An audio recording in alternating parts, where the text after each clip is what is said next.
fruit. I paint pictures with my words, tangled thoughts and feelings. GrowingGamers.com, tangled thoughts and feelings.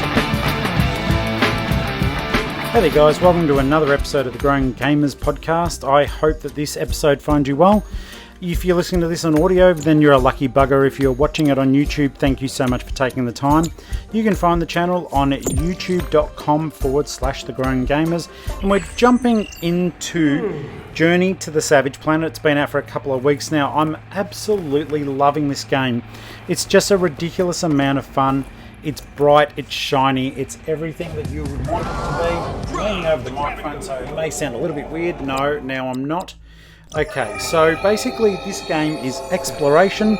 It's done by Typhoon and 505 Games, and the closest thing I can really put it down to is that it plays a lot like, oh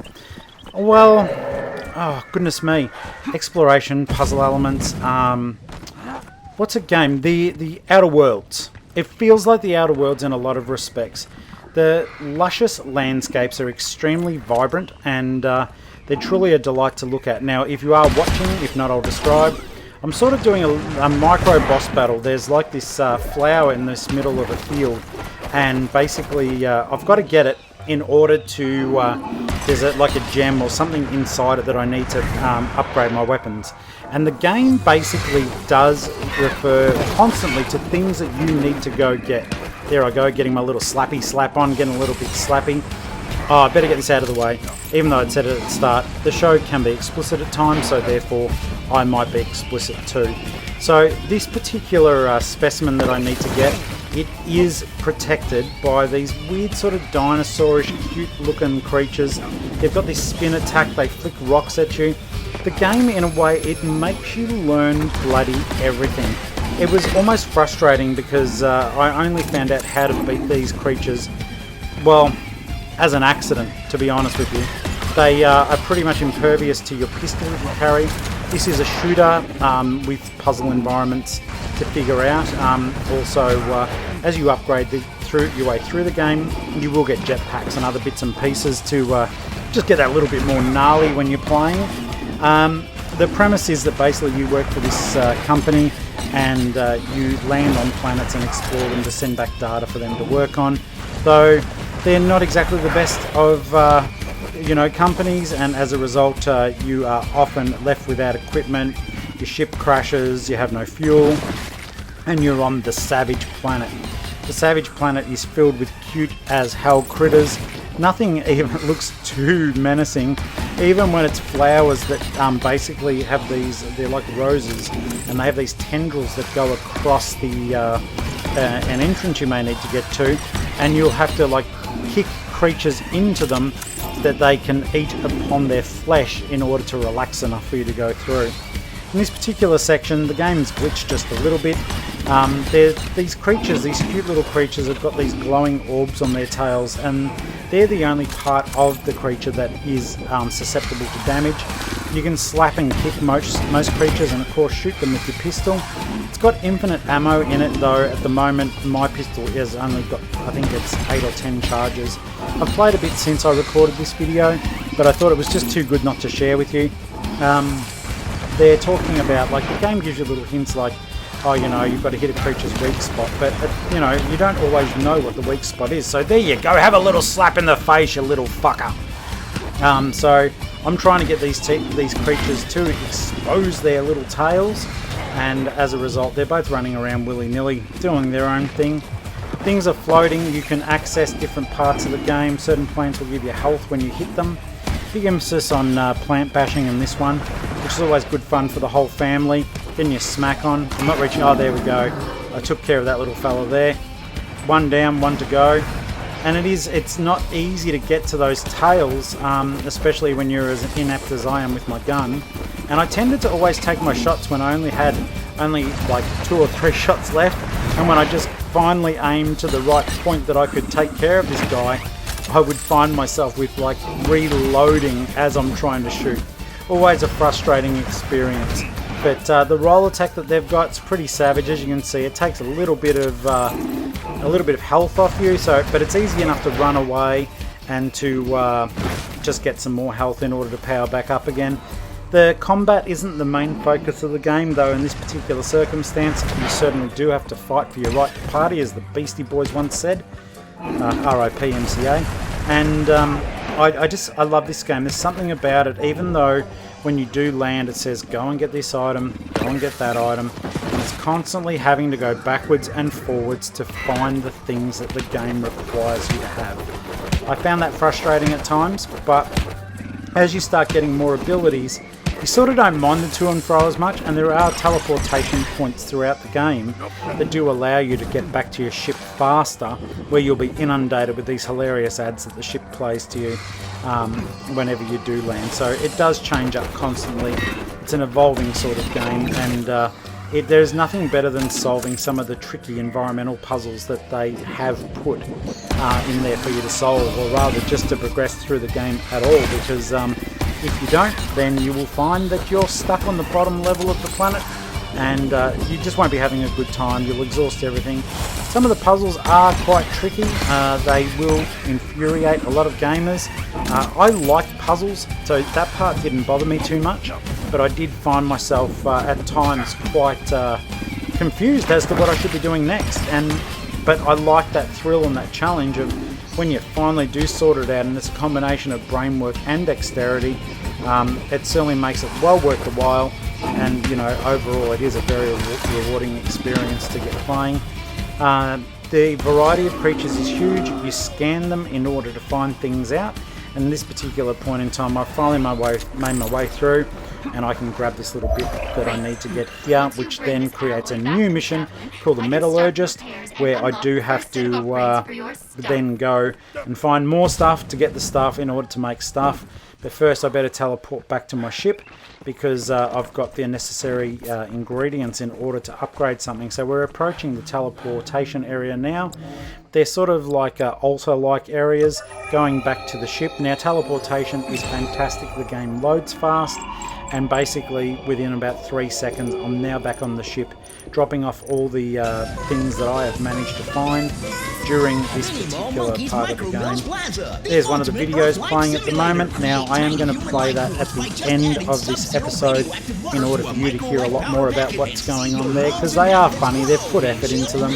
They're dumb, silly fun. The whole game's dumb, silly fun, and it's very infectious. It does make you want to keep playing. The title does offer cooperative gameplay as well. Now I'll go over to the 3D printer and just see if there's anything there that I can make. So you deposit the things that you've found, and in this case it's a big ball. I'm going to chuck that up the suction cap, and away we go. That goes in. The robot on the ship, EKO, does talk to you, the Echo, and completes the mission called Fixer Upper. Now, I have an ability to use the 3D printer here to make things for the ship and for myself, and generally just to upgrade my goods in order to give me more mobility within the game. And so we can have a look at what can be built up, and there's a comprehensive menu system where you can see if you've got enough resources in order to build things, whether they've been unlocked as a progression of the general game itself, and a lot of other things that you can put together within this game. Excuse me, going to have a little drink.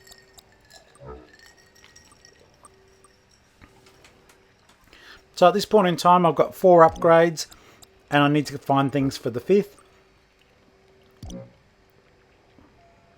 Sorry, I got stuck with ice in my mouth. I'm just professional, guys. Alright, let's go get some more grob. Now, grob is something that even the monsters like on this world. You can throw it, you can bait them, you can make them fight each other in order to get grob. And within 6 seconds I'll be teleported back to where I was.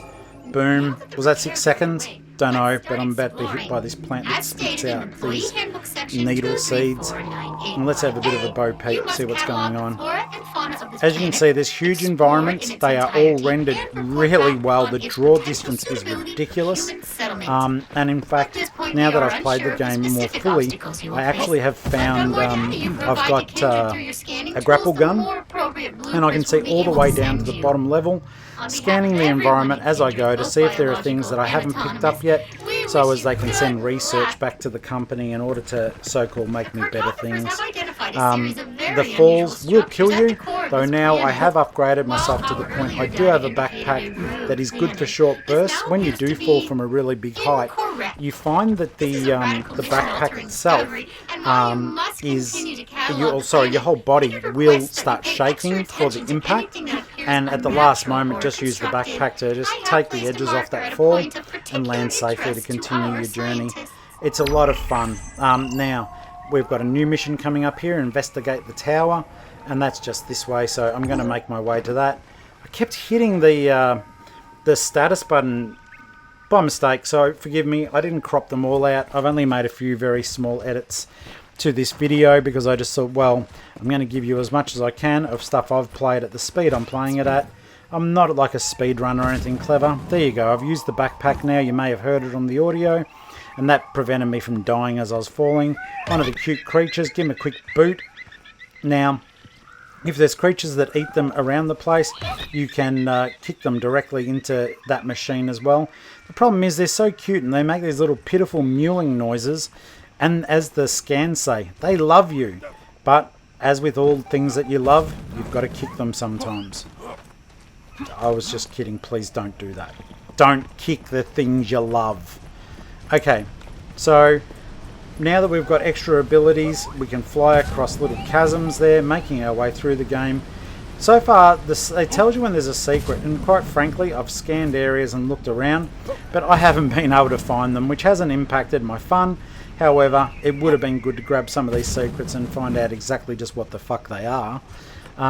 Reminders of how you can sprint jumper there to get across those greater chasms. The backpack does have a good amount of oomph on it, so you can quite readily make yourself across great distances that you previously may have thought that you weren't able to. But the game does pick up in every respect. Just hitting one of those health plants again and making my way, following the HUD.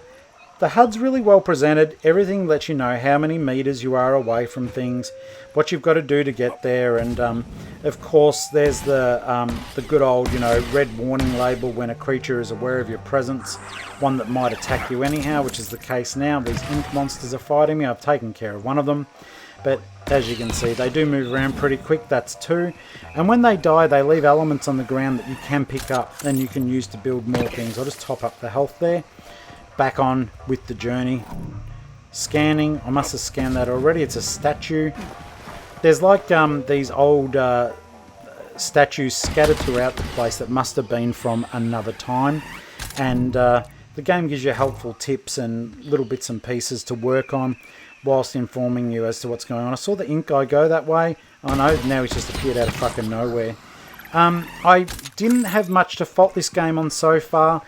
It's played smoothly. The installation was pretty quick. There was only one bit when you saw me fighting those little dinosaur creatures earlier. I actually battled one for about 20 minutes prior, but there was meant to be two of them, but one of them just wasn't visible, yet the game was registering it. And of course, you can't get the element required if you don't kill both of them. I literally had to restart the game, unfortunately, and get into that part and play it again, which I was able to record for you. And thank goodness for you guys, I was able to crop it out of the video. Because you know what? Wasting your time and my time is not part of this game-friendly fun when you could be watching this, or even better yet, playing the game for yourself. I totally do recommend it. It's ridiculous fun. It's something that you'll enjoy over quite a long time. They say the campaign is about 30 hours. I don't know. I like checking everywhere. I do not know if I'm moving through as fast as I should be. But there is a trophy for finishing the game in 4 hours. So I guess once you're really on point and know what you're doing, you could try a speed run to get that elusive platinum.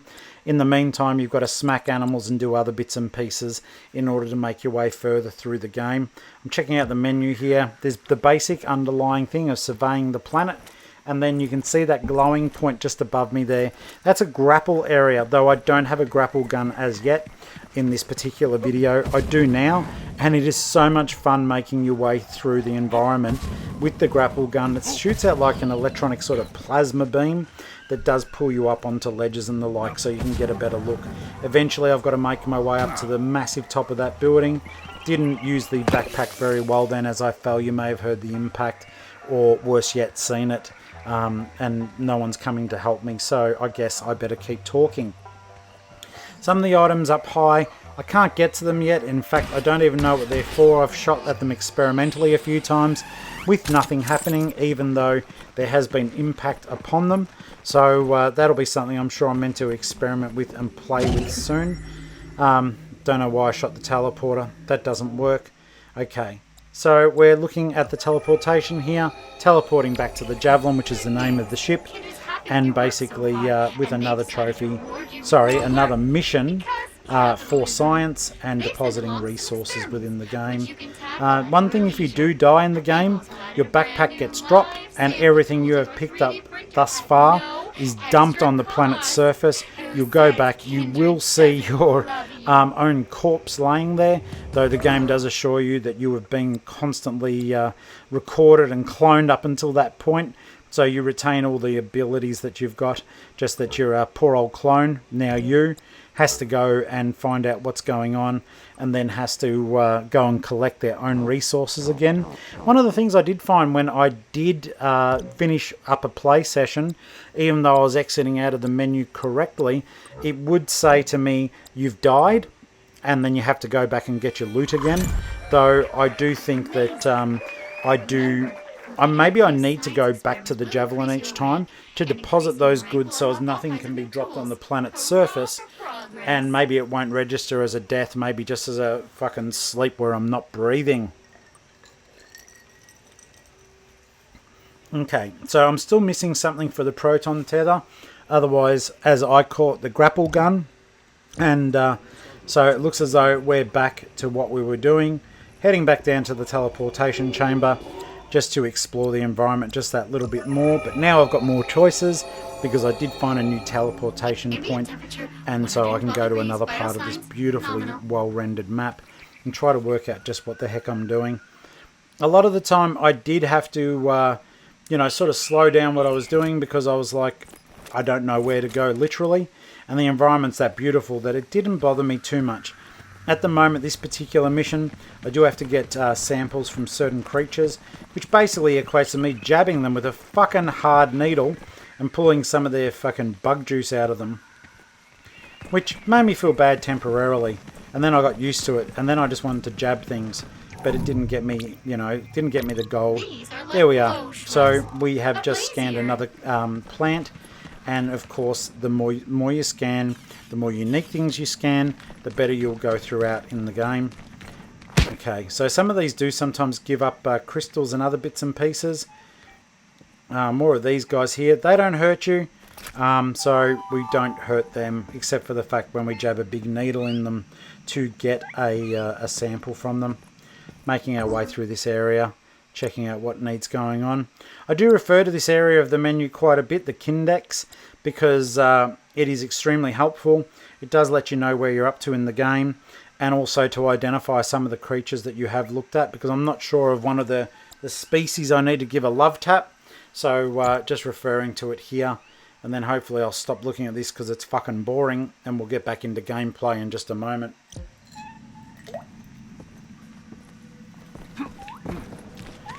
Alright, the journey continues back. Are we going back outside? Yes, we are. Crunching on ice.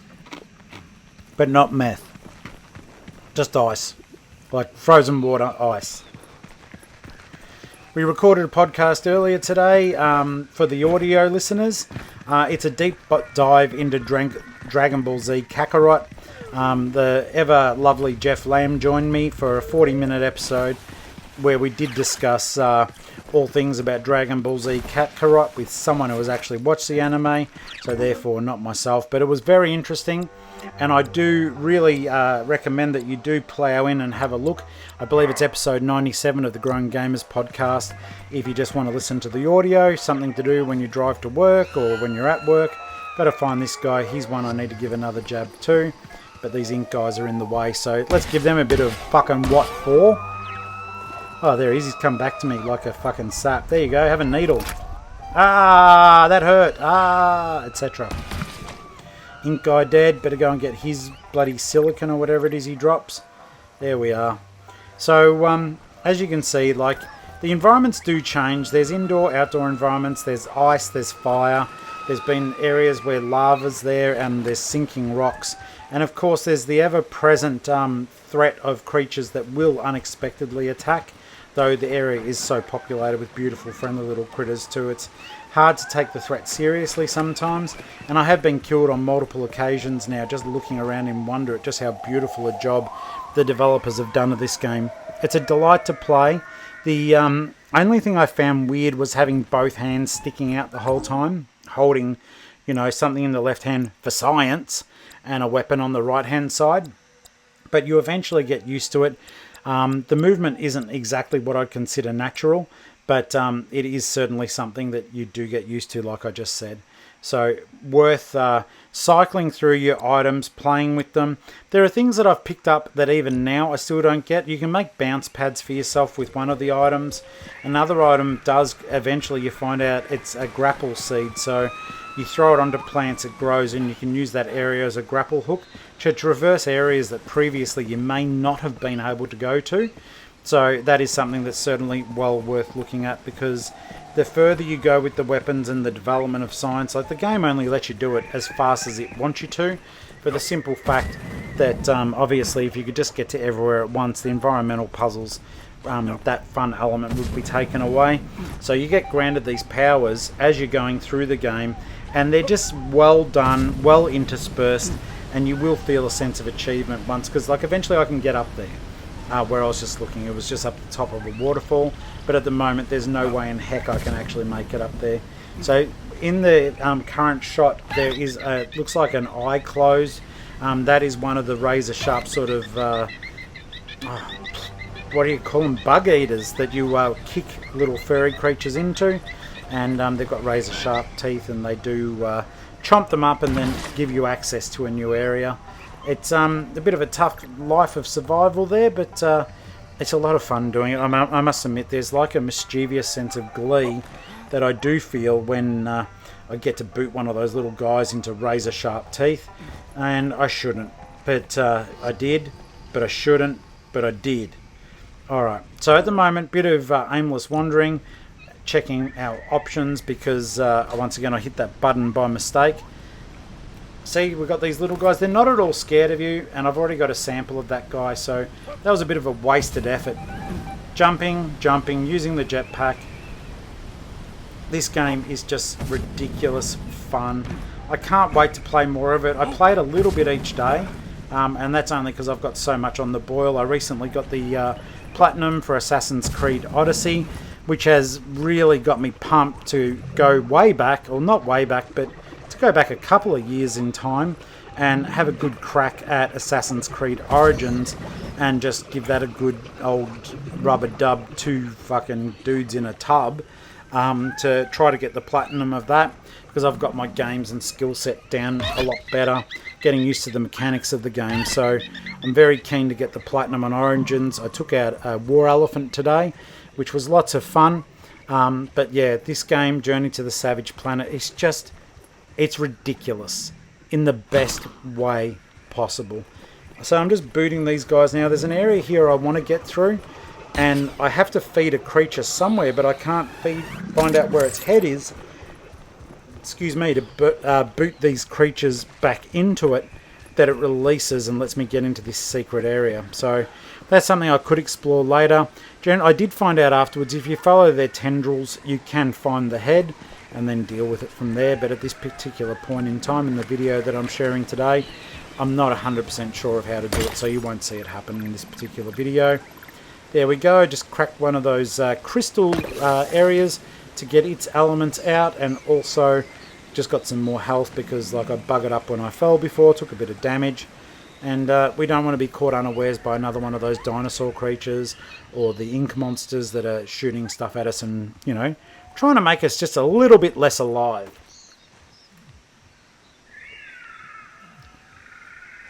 Now, this part of the game is just where I'm trying to figure out where I'm going once again.